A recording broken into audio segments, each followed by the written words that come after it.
Amin. Berikan tepuk tangan buat Tuhan Yesus Kristus. Silakan duduk, silakan duduk, silakan duduk.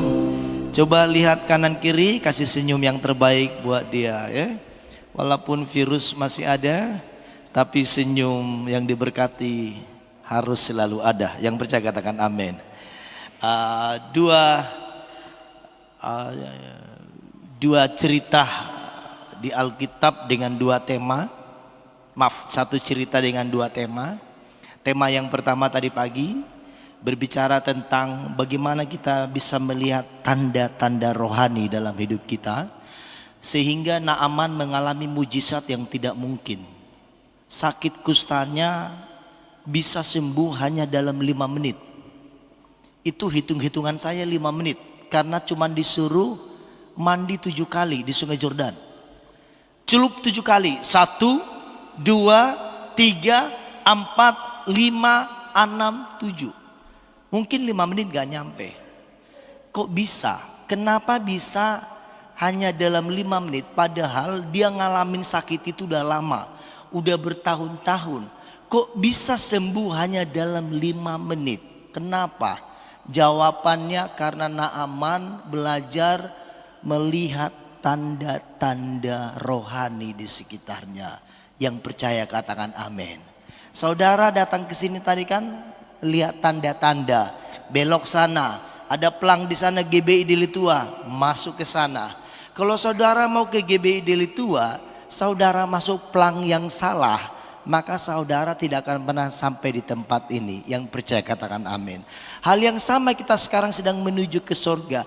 Kalau engkau salah tanda, salah rambu, maka engkau nanti akan berakhir bukan di sorga. Nggak tahu nanti saudara ada di mana. Tapi saya berdoa semua kita nanti pada akhirnya semua ada di sorga. Yang percaya katakan amin. Lalu yang kedua, ibadah kedua ini temanya adalah ketaatan menghasilkan mujizat. Amin. Memang proses itu tidak pernah mengkhianati hasil. Apa yang kita lakukan, apa yang kita tabur, pasti kita tuai. Yang pertama menuai dulu adalah orang yang menabur. Nah, dari cerita yang sama, 2 Raja-Raja pasal 5, mari kita buka ayat yang ke-9. Ayat ke-9. Pada akhirnya Naaman sampai di depan rumah pendeta Elisa. Lalu dia mendapatkan sebuah panggilan ketaatan dalam hidupnya. Baca sama-sama ayat 9. Kemudian datanglah Naaman dengan kudanya dan keretanya, lalu berhenti di depan pintu rumah pendeta Elisa. Di depan pintu rumah Elisa. Ayat 10. Elisa menyuruh seorang suruhan kepadanya mengatakan, pergilah mandi 7 kali dalam sungai Jordan, maka tubuhmu akan pulih kembali sehingga engkau menjadi tahir. Nah, ini luar biasa. Memang hal-hal untuk kita taati di dalam Tuhan, hampir semuanya nggak ada yang nyambung dengan logika. Dan tidak mungkin dibilang iman kalau nyambung dengan logika. Yang percaya katakan amin. 5 tambah 2 berapa Bapak Ibu? Berapa? 7. Tapi Alkitab bisa membuat jadi 5.000. Nah, makanya Bapak Ibu, hal-hal yang logika dalam kehidupan kita, kita bisa mengandalkan otak kita. Bisa. Tapi kalau untuk engkau mengalami momentum Tuhan, mau suka tidak suka, harus pakai rumus Tuhan. Yang dari Tuhan harus rumus Tuhan. Yang dari dunia bisa pakai rumus dunia. Kalau engkau gabungkan, nggak akan pernah bisa dapat. Bayangkan seorang pembesar, kalau Indonesia, negara Indonesia katakanlah Panglima TNI kita, ya, Panglima, berdiri di depan, yang disuruh siapa Bapak Ibu? Pembantunya, asistennya, bujangnya. Nggak keluar tuh pendeta, nggak, oh Tuhan datang minum dulu, atau penyambutan itu nggak tuh. Nah, perhatikan nih di ayat berikutnya, langsung nih naik ini harga dirinya seorang Naaman. 2 Raja-Raja 5 ayat yang ke-11, baca sama-sama 3, 2, 1. Tetapi pergilah Naaman dengan gusar sambil berkata, aku sangka bahwa setidak-tidaknya ia datang keluar dan berdiri memanggil nama Tuhan Allahnya, lalu menggerak-gerakkan tangannya di atas tempat penyakit itu, dan dengan demikian menyembuhkan penyakit. Itu manusia tuh sangkanya. Kita kan banyak begitu kan, aku sangka. Makanya banyak wanita kecewa. Dia pikir laki-lakinya baik, awalnya baik, perhatian, ketahuan belangnya.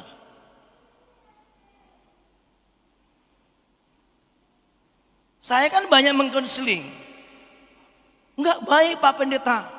Saya udah bilang, dia anak Tuhan enggak? Enggak sih Pak, tapi aku mau injili. Jangan, nanti kamu yang diinjilin. Enggak baik Pak, perhatian.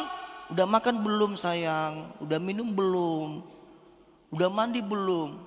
Saya bilang jangan. Tetap jadi. 3 bulan lagi orang yang sama nelpon, nangis-nangis Bombay di sana. Betul kata Pak Gembala, Pak Pendeta, rupanya jahat Pak, laki-lakinya Pak, pengkhianat. Tapi kan nasi sudah jadi bubur. Kan itu kita manusia kan. Makanya hati-hati sebelum melangkahkan kakimu, karena engkau akan sulit mundur. Hidup kita itu seperti waktu. Waktu nggak akan bisa mundur, percayalah. 1 detik pun nggak akan bisa mundur waktu. Makanya kalau engkau dibuat sesuatu sama Tuhan, melakukan sesuatu dengan, lakukanlah itu dengan segenap hati. Karena itu nggak bisa 2 kali terjadi. Haleluya, amin. Makanya kalau Tuhan Yesus menyuruh kita banyak berdoa, banyak berdoa. Itu yang taat namanya. Itu dia. Jadi manusia kita itu seperti Naaman yang dilihat penyakitnya. Mestinya pendetanya keluar dong, pegang-pegang gini, lalalala gitu. Kan dia bilang begitu. Dia keluar, lalu dia pegang-pegang penyakitku, kusta-kustaku lalu sembuh.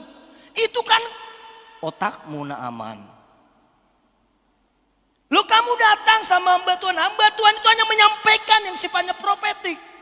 Mau sembuh enggak? Mau. Mandi 7 kali. Disuruh kemana Bapak Ibu? Sungai Jordan. Mohon maaf, saya pernah mandi di sana 11 tahun yang lalu. Lebih kurang, mungkin 10 tahun yang lalu, saya lupa. Memang mohon maaf, Sungai Jordan itu kotor. Kotor, kuning, lebih bersih sungai ular yang di sana, yang di Lubuk Pakam sana. Kalau saudara nanti ke sana kapan-kapan, siapa mau ke sana?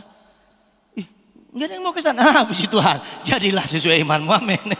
$2.000 sana. Sekarang belum, masih ditutup, masih lockdown. Nah, jadi kalau kita taruh kaki kita begini, itu nanti akan banyak datang ikan-ikan kecil. Itu memang kotor. Jadi saya bisa memaklumi kenapa Naaman ini enggak mau mandi di Sungai Jordan. Karena memang itu enggak layak buat dia. Tapi saya mau beritahu nih. Di sungai yang kotor pun Tuhan bisa membuat mujizat. Ini inti khotbah yang saya mau sampaikan secara profetik. Apa Sungai Jordanmu hari-hari ini? Apa yang kotor-kotor hari-hari ini? Kalau engkau mau datang kepada Tuhan, Tuhan bisa ubah itu jadi bahan baku untuk membuat mujizat dalam hidupmu. Jangan lihat Sungai Jordannya, lihat firman Tuhannya. Dia ngomong lagi nih, pateng-tengan nih kalau orang Batak bilang, Pak, si Panggaron, si Naaman ini, dia bilang ayat 12. Bukankah Abana dan Parpar, sungai-sungai Damsik lebih baik dari sungai-sungai di Israel? Bukankah aku dapat mandi di sana dan menjadi tahir, kemudian berpaling lagi dan pergi dengan panas hati?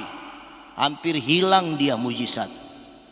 Memang Abana dan Parpar itu jauh lebih baik. Sungainya bersih.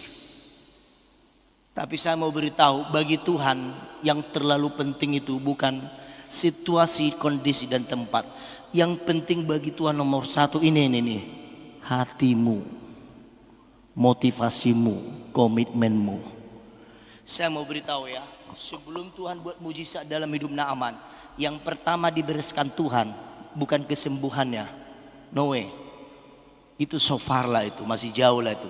Yang pertama Tuhan sembuhkan apa? Nih, egomu Naaman, kau terlalu banyak pakai otakmu. dihantam di situ.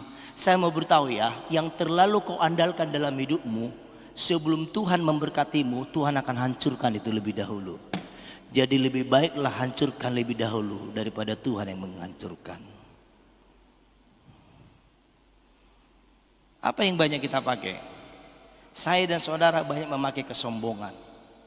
Kita tanpa sadar banyak kali sombong. Dan itu gunung besar di hadapan Tuhan.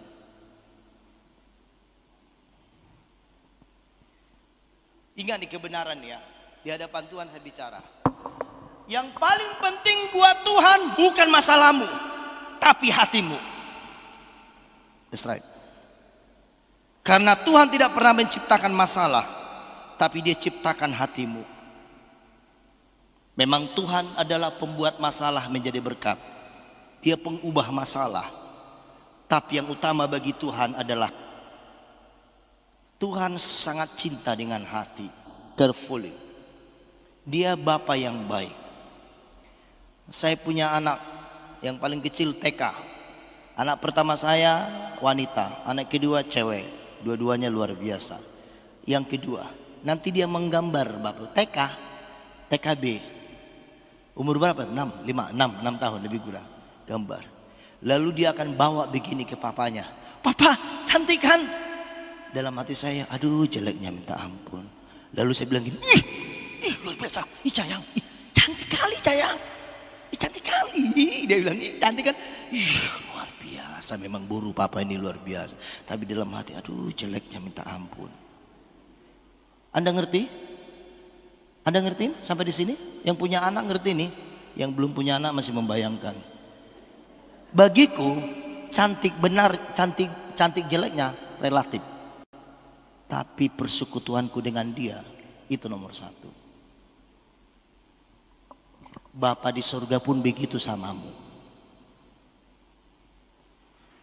Anda melayani nih hanya LCD, sama kita upahnya. Mardo sama Pak, cuma beda PK aja Pak. Gak apa-apa Mardos, PTM dia Pak, nanti besok tanggal 22 dilantik. Dia pegang keyboard, saya pegang Alkitab, upahnya sama. Di hadapan Tuhan sama. Bukan karena saya di mimbar saya lebih gede, tidak. Anda ngerti maksudnya? Karena bagi Tuhan yang utama itu pribadinya, personalitanya. Jadi personnya itu bagi Tuhan. Itulah yang Tuhan mau ambil dari Naaman sebenarnya. Supaya Naaman kenal siapa Tuhannya. Jangan hanya pakai otakmu. Gerak-gerakan tangannya pendeta, taruh-taruh begini. Tidak selalu harus begitu. Mandi di sana, di mana? Di Sungai Jordan, di sungai yang kotor. Nggak mau, nggak akan dapat mujizat. Karena itu momen Tuhan. Kenapa kita sering kehilangan mujizat Tuhan dalam hidup kita? Kita terlalu mengandalkan ini. Makanya engkau nggak pernah bisa ditolong sama Tuhan.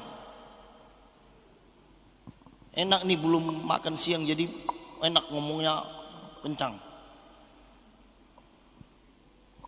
Sampai di sini Anda bisa menangkap apa yang Tuhan sampaikan buat kita. Yang pertama diurus Tuhan, bukan mujizat Naaman. Nih, ininya dia. Panas hati. Rupanya dia masih panas hati. Coba tanya kanan kiri, kamu masih suka panas hati nggak bilang? Kalau mau hatinya dingin, sering-seringlah datang ke GBI Jalan Rela Deli Tua. Berikan tepuk tangan buat Tuhan Yesus. Nanti sampaikan ke Pak Edi sana. Pak Edisa, Pak Gembala lagi pelayanan di tempat kami. Saya pelayanan di Lubuk Pakam. Tuhan menyelesaikan hatinya. Puji Tuhan. Datang pegawainya, ayat yang ke-13. Pegawainya bilang, Tuhan kalau Tuhan menyuruh yang disuruh yang berat mau kan? Ini kan cuma mandi. Ayat 14 baca sama-sama. 3, 2, 1. Ya. Mana ayatnya? Ayat 14. 3, 2, 1. Enggak, ayat 14. Oke. Maka turunlah ia membenamkan dirinya 7 kali dalam sungai Jordan sesuai dengan perkataan abdi Allah itu. Lalu pulihlah tubuhnya kembali seperti tubuh seorang anak dan ia menjadi haleluya. Saya mau tanya Bapak Ibu, apakah susah mandi 7 kali? Halo? Loh, gampangnya minta ampun, jawabnya kok nggak tahu. Susah nggak mandi? 1, 2. Susah apa gampang? Oke, sekali lagi. Sulit apa gampang? Berarti mujizat Tuhan itu gampang dalam hidup kita. Yang membuat susah adalah kita sendiri. Berikan tepuk tangan buat Tuhan Yesus Kristus. Sebenarnya kok bahasa sudah selesai. Intinya Anda sudah menangkap. Kenapa kita kehilangan banyak mujizat hari-hari ini? Karena kita tidak banyak mengandalkan Tuhan, sehingga kita tidak bisa taat. Untuk mandi 7 kali gampangnya minta ampun, tapi bagi seorang Naaman itu tidak mudah. Untuk Tuhan menolong hidupmu gampangnya minta ampun. Kenapa sulit sampai sekarang? Karena engkau seperti Naaman. Engkau melihat angkanya, angka 7. Saudara tahu, Nabi ini gak sembarangan ngomong 7 kali. Kenapa bukan 6 kali? Kenapa bukan 8 kali? Kenapa bukan 5,5 kali? Dia gak ngerti angka 7 itu angka penggenapan. Saya mau kasih ayatnya satu. Ada 3-4 ayat di Alkitab. 1 Raja-Raja 18 ayat 42 berkata, 7 kali Elia menyuruh bujangnya melihat ke arah laut. 1 Raja-Raja 18 ayat 42 Pak. Oke, ayat 42 ya. Ayat 40. Oh maaf. Oke. Lalu Ahab pergi untuk makan dan minum, tetapi Elia naik ke puncak gunung Karmel, lalu ia membungkuk ke tanah dengan mukanya di antara kedua lututnya. Ayat 3. Baca sama-sama 3, 2, 1. Setelah itu ia berkata kepada bujangnya, naiklah ke atas, lihatlah ke arah laut. Bujang itu naik ke atas, ia melihat dan berkata, tidak ada apa-apa. Kata Elia, pergilah sekali lagi, demikianlah sampai 7 kali. Ayat 44, ayat terakhir. Pada ke-7 kalinya berkatalah bujang itu, wah, awan kecil sebesar telapak tangan timbul dari laut. Bapak Ibu, dari mana awan kecil ini? Saya mau beritahu rahasianya. Ini rahasianya.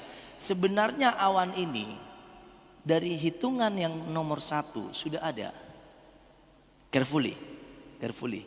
Tapi sengaja ditutup sama Tuhan. Karena iman tidak bisa bertumbuh kalau tidak berfakta dalam hidup kita. Dan manusia paling sering cenderung baru meyakinkan sebuah fakta kalau kelihatan oleh mata. Makanya Tuhan sering membuat mujizat dalam hidup saya dengan saudara dengan mengawali tanpa melihat oleh matamu, supaya di penggenapan yang ke-7 engkau tahu bahwa mujizat itu ada. Yang percaya katakan amin. Jadi sebenarnya di waktu Daniel berdoa, jawaban doa sudah ada. Selama 2 minggu pertama malaikat Gabriel berkata, Daniel, hari pertama engkau berdoa, sebenarnya doamu sudah dijawab. Cuman lagi on the way, macet. Pemimpin Persia menghadapi aku, kami berantam dulu, ngalahkan yang jahat, barulah nyampe. Jadi sebenarnya doa-doa kita itu, waktu pertama kita menaikkan doa kepada Tuhan, itu sudah didaftarkan masuk dalam SOP-nya sorga. Nah, untuk penggenapan nanti dibutuhkan sebuah ketaatan. Yang percaya katakan amin. Makanya yang ke-7 kali, wah, awan sebesar telapak tangan kelihatan dari laut. Langsung pendeta ini ngomong, cepat bilang ke Raja Ahab, lari cepat bawa kereta, hujan yang besar sudah datang. Di balik awan itu Tuhan sudah siapkan sesuatu yang besar. Jadi sering sekali ketaatan-ketaatan kecil yang kita lakukan dalam Tuhan, sebenarnya di balik itu selalu Tuhan siapkan berkat-berkat yang besar. Yang percaya katakan amin. Makanya jangan melihat lokasinya, jangan melihat situasinya. Walaupun ada virus hari-hari ini, percayalah justru dengan adanya virus hari-hari ini, kita semakin dekat dengan Tuhan. Kita semakin mengurangi mengandalkan diri kita sendiri. Saya pernah mengalami itu, saya salah.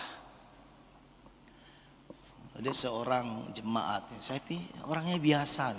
Saya layani keluarganya, dipulihkan. Wah, hampir bercerai. Wah, berantem. Wah, luar biasa. Saya layani, nangis, pemulihan luar biasa. Setelah itu, setelah dari rumah kita pulang gitu. Di WA, Pak Gembala, besok di rumah ada jam berapa? Oh, enggak ada, saya bilang gitu. Oke. Terus rupanya pas saya di luar datang ke rumah. Datang ibu istri saya, oh Pak Gembala lagi keluar, lalu di WA lagi, oh Pak Gembala nggak di rumah, dia pikir saya di rumah pagi-pagi, kadang-kadang pagi di rumah, kadang-kadang tidak. Sekarang pagi-pagi sebelum jam 8 biasanya saya ngurus kelab dulu, saya punya kelab anjing kecil yang cantik, yang bagus, nah saya latih dulu dia. Lalu hari ketiganya dikejar lagi, Pak Gembala kapan ada di rumah lu? Saya bilang kan ada istri saya, Bu. Enggak Pak, sebentar aja, ada lagi yang perlu. Udahlah, chatting aja lah WA, kalau nggak audio saya bilang. Enggak Pak, perlu sebentar. Loh, iya kalau perlunya itu di WA kan aja Bu. Saya pikir, saya nggak pikiran apa-apa sebenarnya.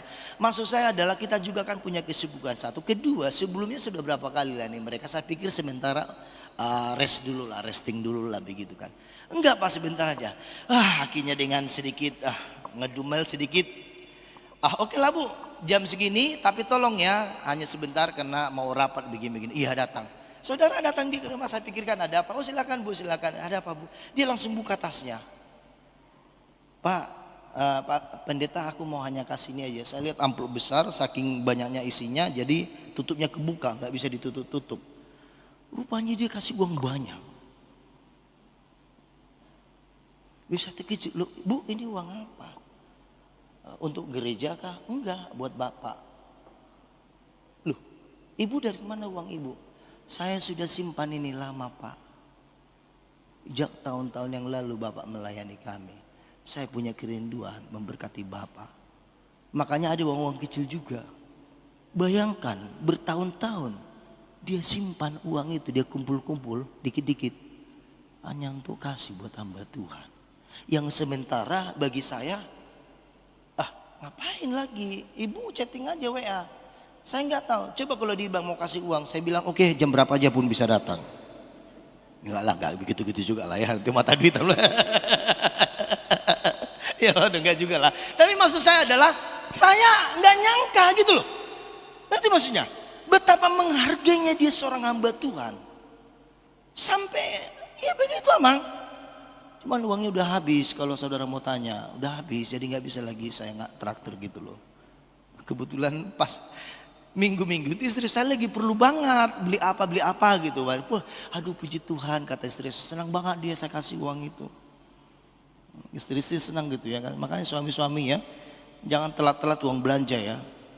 Yang lain boleh telat, uang belanja nggak boleh telat. Berikan tepuk tangan buat Tuhan Yesus Kristus. Tadi pagi kita sudah kulitin suami-suami ya. Kalau ibadah kuda, karena saya sudah lapar ini, sudah mau selesai khotbahnya nih. Tapi intinya saudara nangkap. Ini Naaman sebenarnya dia berikan persembahannya setelah dia sembuh. Makanya Nabi ini nolak. Dikasih persembahan. Dibilang Nabi ini jangan, bawa aja pulang. Kenapa? Karena mengajar Naaman. Naaman kasih persembahan setelah melihat mujizat. Yesus berkata, berbahagialah orang yang percaya walaupun belum melihat. Mestinya Naaman ini kasih dulu persembahannya walaupun dia belum sembuh. Kenapa kita sulit sekali mengalami berkat Tuhan? Kapan mau kasih diakonia? Tunggu aku kaya dulu, sampai mati nggak kaya-kaya. Ada orang gitu kan?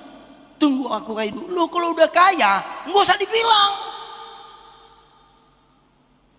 Justru di saat kita paling mepet. Saya 2 bulan yang lalu, maaf, bulan berapa ini? Oh iya, bulan Januari. Saya nangis. Datang jemaat dikirimin video ke saya sambil nangis di sawah di ladang. Saya pikir lagi buat film apa ini? Bukan film video. Bagaimana doain Pak? Ini padi-padi saya Pak dihantam semua sama badai. Padahal seminggu lagi mau panen. Berapa rantai inang? Banyak Pak Gembala, 2 hektar lebih. Divideokan, aku nangis juga. Saya lihat gini, betul padinya itu apa semua. Jadi kalau mau panen itu kadang-kadang kalau hujan deras sama air itu padi jadi tidur semua. Dibangunkan aja Pak. Loh bukan manusia dibangunkan, bangun. Enggak, bangunkan mesti bayar lagi orang. Rugi udah berjuta-juta. Saya langsung jawab, ya, pendeta kan selalu begitu. Bu, lebih daripada itu Tuhan bisa gantikan kepada ibu. Wih, itu cuma satu kalimat aja itu. Lupa saya buat salum lagi udah langsung kalimat itu aja. Lebih daripada itu Tuhan bisa kembalikan. Amin Pak pendeta katanya. Aminnya agak panjang, agak berat, saya pikir dia menuliskannya itu. Berapa hari setelah itu dia kirim asistennya, dia antar ke rumah karung beras, saking beratnya saya nggak bisa angkat. Kalau 20 kilo saya bisa angkat 30 kilo. Nggak tahu itu isi berapa. Lu saya WA, Bu ini apa diantar? Pak ini buat berkat buat. Loh tapi ibu rugi. Pak di dalam Tuhan tidak ada yang rugi Pak. Udah mau habis itu beras saya makan. Ngerti maksudnya? Lagi keadaan begitu. Masih mau lagi bela-belain memberkati Tuhan. Anda ngerti nggak maksudnya itu? Jadi bagi Tuhan itu yang terutama bukan performanya itu loh, inimu. Itulah buat Naaman. Nah 2 topik ini saya mau sampaikan. Yang pertama, jangan lihat situasinya. Jangan lihat sungai Jordanmu. Dimanapun Tuhan bisa berkarya, percayalah. Tuhan pernah ketemu orang buta. Tahu kan di Yohanes 9 ayat 6. Ketemu orang buta. Tuhan gak punya apa-apa. Modal Tuhan cuma satu, ludah. Jadi mungkin Tuhan berpikir kan, ini ludah mau dicampur apa? Diambil tanah. Mana matamu? Diginikan matanya yang buta itu. Puh, dia oles. Pergi sana, mandi. Ke sungai Deli Tua. Pergi ke sungai Siloam katanya. Pergi, mandi ke sungai Siloam. Pergi orang buta mandi ke Siloam. Dia pikir ini tanah apa tepung. Ini bukan tepung, tanah kotor. Dia ginikan, baru dia tahu tanah setelah dia lihat. Loh, luar biasa. Manusia tuh begitu tuh. Kalau dibilang ini tanah, manusia nggak mau. Tapi kalau sudah terjadi mujizat, dia lihat tanah, nggak apa-apa. Tanah pun nggak apa-apa. Bagi Tuhan bukan tanahnya, bukan ludahnya, tapi tangan Tuhan yang menyembuhkan. Ada meaning rohaninya ada. Tanah itu artinya kerendahan hati, dipijak-pijak. Hidup kita kan sering dipijak-pijak orang. Balas kebaikan sama orang yang mijak. Ingatkan dia, Tuhan juga punya kaki. Habis sudah ini. Jangan ngomong sama Pak Idisan, ini terlalu keras sekali ini Pak katanya. Takut nggak diundang lagi lah. Amin. Tahu nggak ludah itu apa? Tahu nggak ludah itu apa? Orang najis dulu, orang kusta. Itu kalau lewat ketemu itu diludahin. Bah. Itu tanda dibuang. Tapi itu yang Tuhan pakai. Kalau engkau merasa engkau seperti terbuang hari-hari ini, datanglah kepada Tuhan. Tuhan bisa ubah ludah itu jadi mujizat dalam hidupmu. Berikan tepuk tangan buat Tuhan Yesus. Mari kita bagi berdiri bersama-sama. Kita tutup ibadah kita dengan ucapan syukur. Amin Bapak Ibu. Bukan masalah tanahnya, bukan masalah ludahnya, bukan masalah sungai yang kotor. Tidak. Pertanyaannya, adakah Tuhan di situ? Sekalipun kau sekarang sedang dicelup-celupkan di sungai yang kotor dalam hidupmu, percayalah, datanglah kepada Tuhan. Tuhan pun sanggup membuat mujizat di situ. Sungai Jordanmu yang kotor pun Tuhan bisa buat menjadi bahan baku pembuat kesembuhan dalam hidupmu. Tidak ada yang mustahil bagi Tuhanku. Saya tahu Tuhanku Yesus adalah Bapa yang baik. Dia adalah Bapa yang mau anak-anaknya mengalami pemulihan. Hanya saja dia butuh hatimu. Jadi kau datang hari ini jangan dulu bawa masalahmu, bawalah hatimu. Masalahmu nanti Tuhan yang ngurus itu di belakang. Yang penting bagi Tuhan adalah hatimu. Kita naikkan satu pujian Pak sebelum saya berdoa. Terima kasih Tuhan Yesus. Terima kasih Bapa. Terima kasih Tuhan Yesus. Terima kasih Bapa. Ketika aku berbeban berat, ku datang kepada Yesus. Dia berikan damai dan sukacita, sejahtera dalam hatimu. Ketika aku berputus, ketika aku berputus asa, ku datang kepada Yesus. Dia bebaskanku dan lepaskanku. Kini aku jadi baik. Yesus, Yesus, Yesus.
dia mau taat melakukan sesuatu yang hampir dia nggak percayai. Dia membenamkan dirinya 7 kali di sungai Yordan dan dia menerima mujizat Tuhan. Ajar kami juga Tuhan, kalau kami pernah seperti Naaman, hampir tidak percaya dan tidak taat, ampuni kami Tuhan. Biarlah kami percaya, dimanapun kami berada, apapun yang kami alami sekarang, Tuhan kami pun sanggup membuat mujizat asal kami datang dan percaya kepadamu. Dalam nama Tuhan Yesus Kristus kami berdoa dan mengucap syukur. Semua kita yang diberkati sama-sama katakan amin.